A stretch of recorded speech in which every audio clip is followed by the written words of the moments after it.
पहले ही आपको बताना चाहता हूं कि मेरा इंटरेस्ट क्या है कि हमारी ऐसी आदिवासी लीडरशिप बने कि जहां भी कांग्रेस पार्टी में हम देखें, मैं आपकी कांग्रेस पार्टी में मदद करना चाहता हूं। उसके लिए आपको संगठित होना पड़ेगा और जो सचमुच में आदिवासियों की बात कर रहे हैं, जो थोड़े डायनामिक हैं और आदिवासियों को लड़ रहे हैं, उनको आगे करना पड़ेगा। तो अब हम क्या कर रहे हैं, हम नया कदम ले रहे हैं। अभी अपने गुजरात में शुरू किया है, उसमें 41 नए डिस्ट्रिक्ट प्रेसिडेंट हमने चुने और डिस्ट्रिक्ट प्रेसिडेंट्स में उसमें आदिवासी होंगे, उसमें दलित होंगे, उसमें पिछड़े होंगे, उसमें जनरल कास्ट होंगे, उसमें सब होंगे। जो पावर है हम डिस्ट्रिक्ट प्रेसिडेंट को देने जा रहे हैं। तो डिस्ट्रिक्ट प्रेसिडेंट वहां पे कांग्रेस पार्टी को चलाएगा, कांग्रेस पार्टी की रक्षा करेगा, आइडियोलॉजी हमारी जो विचारधारा है उसकी रक्षा करेगा, मेंबरशिप बढ़ाएगा और डिस्ट्रिक्ट प्रेसिडेंट मतलब नोडल हमारा ऑफिसर बन जाएगा। और हम ये 708 हिंदुस्तान के हर डिस्ट्रिक्ट में कर रहे हैं। क्योंकि एक प्रॉब्लम आती है, जब अहमदाबाद से डिसीजन लिया जाता है या दिल्ली से लिया जाता है तो बनासकांठा का मतलब उसमें कुछ होता ही नहीं है। तो हम चाह रहे हैं कि बनासकांठा से डिसीजन लिया जाए, भरूच से डिसीजन लिया जाए, अहमदाबाद से डिसीजन लिया जाए और वहां पे हम एक डिस्ट्रिक्ट प्रेसिडेंट और उसकी कमेटी को मजबूत करेंगे, उसको फाइनेंशियल सपोर्ट देंगे, उसकी प्रोटेक्शन करेंगे, उसके माध्यम से पार्टी को खड़ा करेंगे। तो ये हमारा एक लेवल का वो प्लान है।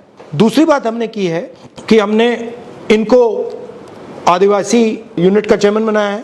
अगर आदिवासी जिला है तो इनका जो संगठन है उससे भी टिकट के बारे में पूछा जाएगा। ये नहीं कि भैया आप आदिवासी संगठन हो, आप उधर दौड़ रहे हो और टिकट का टाइम जब आएगा, पंचायत का टाइम जब आएगा, जिला परिषद का टाइम आएगा, आपका कुछ लेना देना नहीं। तो ये हम स्ट्रक्चर बना रहे हैं, इसमें टाइम लगेगा, बट हम चाहते हैं कि हर स्टेट में अगर हम देखें तो 10-15 डायनामिक आदिवासी नेता हमें दिखे, जो आदिवासी खुश नहीं है बिकॉज उसके पास जो उसकी प्रोग्रेस होनी चाहिए थी, जो उसका विकास होना चाहिए, उसको नहीं मिला। तो अगर आप उससे कहोगे यार देखो हमने ये किया क्या, वो कहेगा हाँ यार वो तो सब ठीक है मगर मेरी हालत देख जी। तो हमें फ्यूचर की बात करनी है, हमें कहना है कि देखो भैया हम आपके लिए ये और ये करने जा रहे हैं। अब आप बोलिए।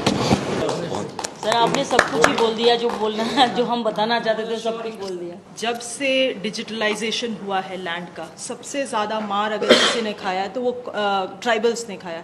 सर इतने गलत तरीके से क्यों सर आई टेल यू, इतने गलत तरीके से लैंड डिजिटलाइजेशन हुआ है कि गलत लोगों का नाम चढ़ा दिया गया है। सर किसी का अगर 5 एकड़ जमीन था उसको 0 कर दिया गया है, ओनरशिप बदल दिया गया है। सर बस बेसिकली चोरी कर दी है। एब्सोल्युटली। तो इसको ठीक कैसे किया जाएगा सर? क्योंकि लैंड डिजिटलाइज्ड हुआ है सर। अब आपको अगर चेंज करना है तो आपको डिजिटली चेंज करना है सर। लोग अपना ओरिजिनल हार्ड कॉपी डॉक्यूमेंट्स लेके घूम रहे हैं, उसका कोई मान्यता नहीं है। डिजिटल डॉक्यूमेंट्स को ही मान्यता है। तो मतलब जो इनकरेक्ट डॉक्यूमेंट है उसी को उसको मान्यता मिल गई। जी सर। लीगली अगर कोर्ट भी जा रहे हैं आदिवासी तो सर उनको कितना अंडरस्टैंडिंग है लीगल चीजों का। केस को जानबूझ के पेंडिंग रखा जाता है, आदिवासी फॉलो अप नहीं कर पाता है। सर उसके पास मोबाइल है, स्मार्टफोन तो है नहीं, छोटा फ़ोन किसी के पास वो भी नहीं, वो डेट तक नहीं फॉलो अप कर पाता है। अचानक से कोई नया ओनर इरप्ट हो जाता है लैंड का और कोर्ट का जजमेंट दे दिया जाता है, ओनरशिप को कंटेस्ट भी नहीं किया जा रहा है। सर ट्राइबल्स के लिए अलग से एक लीगल काउंसिल बनाया जाए जो कि ट्राइबल के लैंड इश्यूज को कंटेस्ट करे, आर्ग्यू करे। सर आज आप भी जानते हैं कि कोर्ट में कौन बैठे हुए हैं सर और कौन हमारा भला चाहता है। So that is a major issue sir वहाँ पे, क्योंकि लैंड है। ये क्या किए हैं कि इसमें मेजर जो फॉरेस्ट राइट्स एक्ट का जो अधिनियम है, जिसमें वन अधिकार का जो कमेटी बनना है, जिसमें 101% ट्राइबल्स रहेंगे सर, एक भी जगह नहीं बनाए हैं सर। ना उसको पावर है सर कि वो डिसीजन करेगा, और अगर वो डिसीजन कर गया तो कलेक्टर को भी पावर नहीं है कि वो उसको इग्नोर करे, पर उसको डीपली कहीं नहीं बताए। और ये पूरा प्रदेश में, चाहे झारखंड हो, चाहे उड़ीसा हो, चाहे महाराष्ट्र हो सर, ट्राइबल्स की जो लैंड्स है आपने अभी रोका सर, नहीं तो ये तो वनों को प्राइवेट लोगों को दे रहे थे। आपने एक पूरे देश में जो आदिवासी के अर्थ वाली बात की कि आदिवासी का मेन मीनिंग क्या है।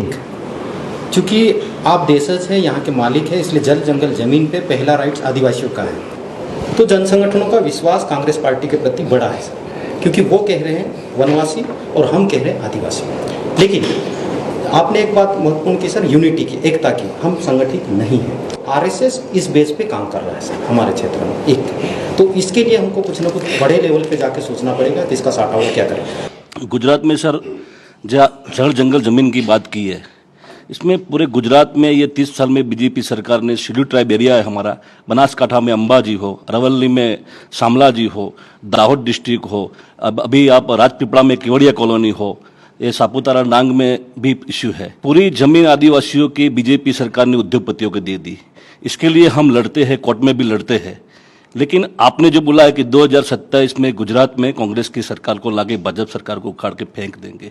जहाँ जहाँ पर सर शहरीकरण हो रहा है उनकी जमीन लगातार सर खत्म होते जा रही है। सर इस पे हम कैसे रोके, कैसे इसको रोके, कानून को कैसे हम प्रभावी करें सर, प्रभावी रूप से हम कैसे कानून को लागू कराएं सर, ये हमारे लिए बड़ा चैलेंज है सर।